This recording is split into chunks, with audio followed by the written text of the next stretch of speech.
Kumusta kayo dyan mga mare? Kumusta kayo dyan mga pare? Mare, pare, welcome to Workaholic YouTube channel! Ito nga mare, meron tayong kwento.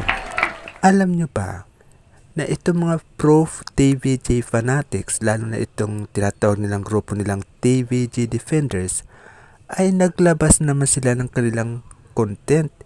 Ito nga yung tungkol sa pwedeng paalisin ng GMA7 o posibleng pagpapaalis ng GMA7 sa Tape Inc. bilang isang black timer sa pang non-time show. Okay. Bakit nila ito sinasabi? Bakit ang TVG Fanatics o ang TVG Defenders ay nagkaroon sila ng konklusyon na ang Tape Incorporated o ang Tape Inc. ay hanggang December na lang ang kanilang pananatili sa GMA7 at pwede na silang paalisin. Ito ang dahilan kung ba't nagkaroon sila ng mabilis na konklusyon. Una, ang tahanang pinakamasaya na produce ng Tape Inc. ay pumapangatlo lamang sa standing ng tatlong non-time show kasi nangunguna daw ang TVG, mga pangalawa ang It's Showtime at pangatlo lang ang tahanang pinakamasaya.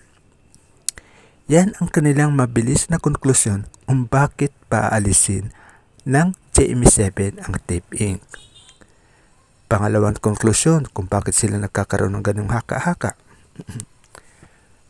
Dahil hindi na hawak ng Tape Inc. ang trademark na Itbulaga, ang TVG Pro Fanatics Pro TVG Fanatics ay nagkaroon ng mabilis na konklusyon na mahina na ang pasok ng advertisers sa Tape Inc. Kaya ang tahanang pinakamasaya ay maaari na hindi na magtagal dyan sa GMA7. Yan ang kanilang mabilis na konklusyon dahil lang dyan sa hindi na hawak ng Tape Inc. ang ang Itbulaga na trademark. Pero ito lang mga pare, ngayon na hawak na ng TVG ang trademark na Itbulaga, kumusta naman kaya ang rating? Pumalo ba? Hindi ba? Hindi rin pumalo ng gaanong kataasan?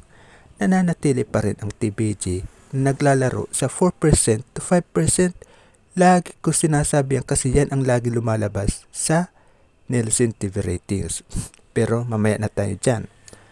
Pangatlo, kung bakit nagkakaroon sila ng konklusyon na hanggang December na lang ang Tape Inc. dyan sa GMA7. Ang kanilang konklusyon ay hindi na magkakaroon ng extension ang GMA dyan sa Tape Inc. bilang black timer sa pang nanghalian na show. Ayan ang kanilang konklusyon. Self-explanatory talaga yon na pag nag-e-end ang contract, dalawa lang ang pwede mangyari. Pwedeng tapusin ang kontrata o i-extend ang kontrata. Ito natin papasok ang ating usapan sa isang perspective na usapan tukol nito sa renewal o status ng Tape Inc. dyan sa GMA7.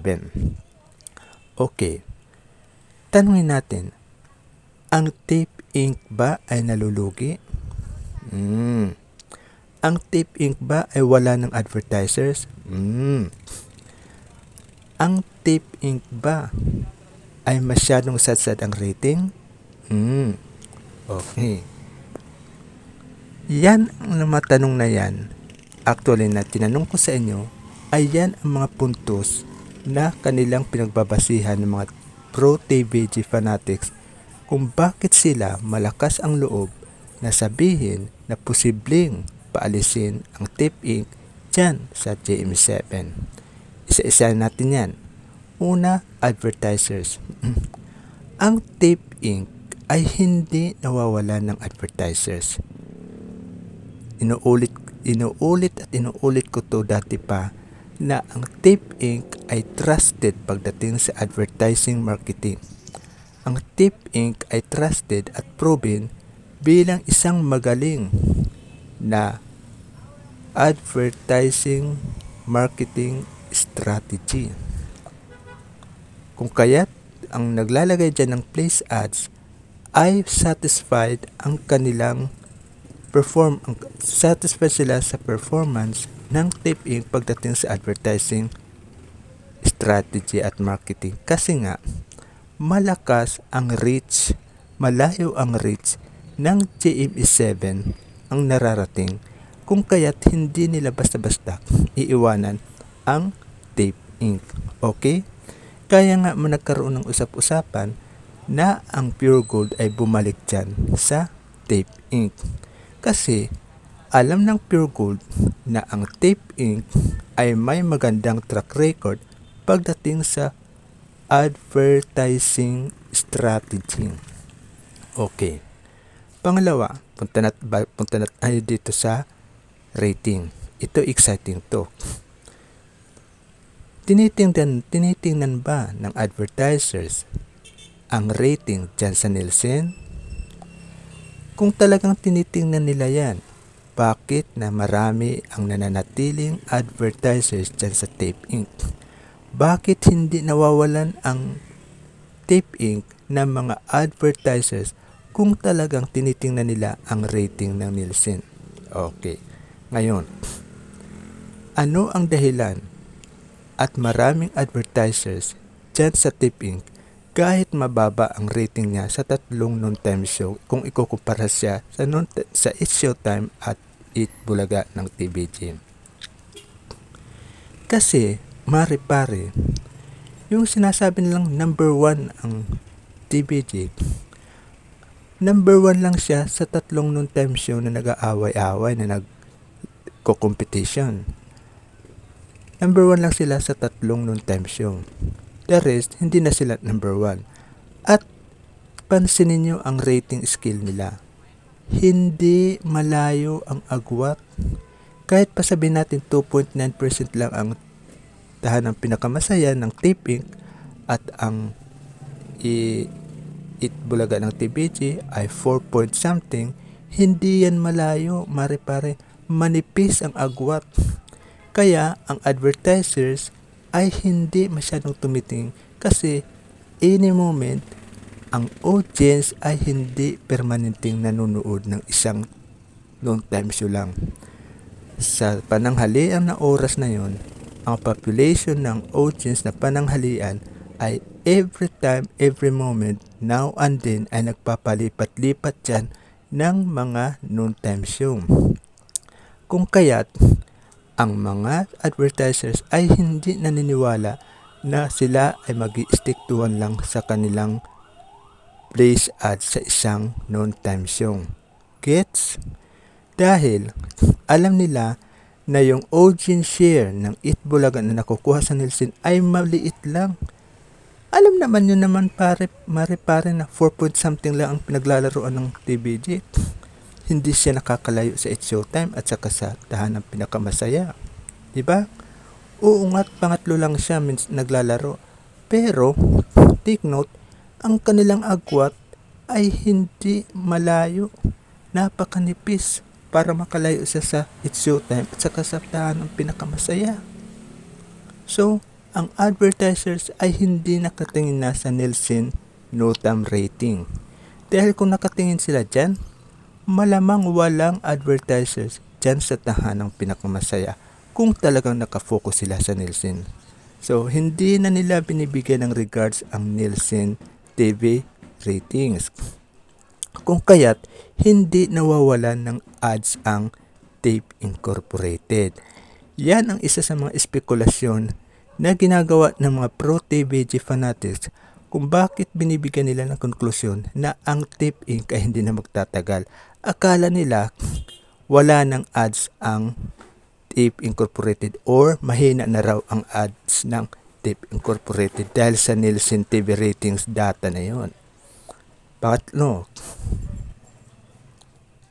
munti ko na makalimutan itong pangatlo.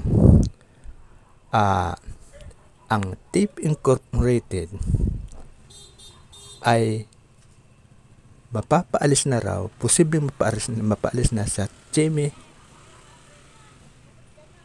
7 dahil magtatapos na ang kontrata niya sa GMA 7. So, yan ang dahilan kung bakit binigyan nila ng konklusyon na hindi na ito magre-renew.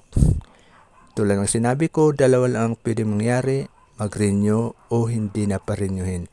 Pero bilang isang black timer na bilang maganda ang track record nito sa GMA 7, mahirap paalisin ang isang Tape Incorporated dahil magaling ito mag-produce ng show. Naalala nyo ang Valiente sa GMA 7? Tape Incorporated ang nag-produce niyan, hindi po GMA 7. At naging popular, famous dyan ang kapatid ni Vic Soto na si Bal Soto. Diba? Sunod, ang Tape Incorporated din ang producer ng mga drama series ng Six Bomb Dancers. Ang dami naging drama series ng Six Bomb Dancers na produce ng Tape Incorporated. Kaya, ang Tape Incorporated ay income generator ng GMA 7. Hindi basta-basta mapapaalis yan. Kasi, naghahakot siya ng pera dyan sa GMA 7 Network bilang isang black timer. Diba? Isipin mo kung aalis ang Tape Incorporated, mababakante ang noon time ang oras ng Tape Incorporated. Magastos mag-produce ng noon time show at pwede pa sila hindi mag-click sa kanilang noon time show na gagawin o i-produce. Diba? Samantalang ang Tape Incorporated ay meron silang proven na formula at may proven track record na sila ay magaling mag-produce ng noon time show. Ang Tape Inc. nga